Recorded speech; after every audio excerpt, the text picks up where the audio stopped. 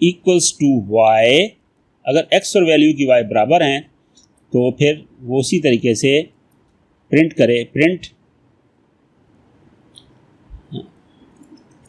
First value is क्या है जी, x, first value x है और सेकंड वैल्यू क्या है, y है।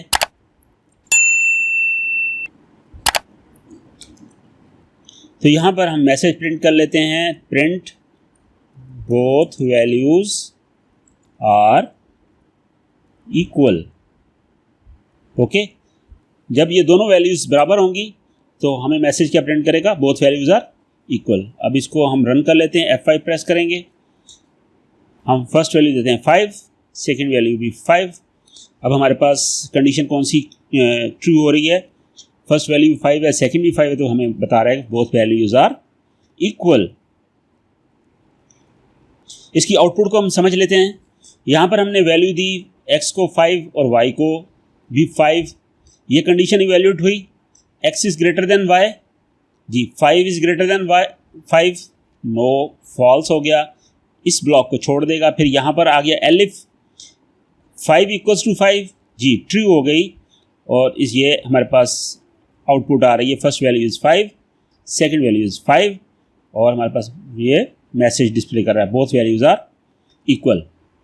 आज की इस ट्यूटोरियल में आपने सीखा कि इफ़ कंडीशन को हमने कैसे यूज़ करना है और इफ़ को एल्स के साथ हमने कैसे यूज़ करना है, और इफ़ के साथ अगर मल्टीपल कंडीशंस आप एवेलुएट करना चाहते हैं तो एल इफ़ को हम कैसे यूज़ करेंगे। तो अब टाइम है आज की असाइनमेंट का।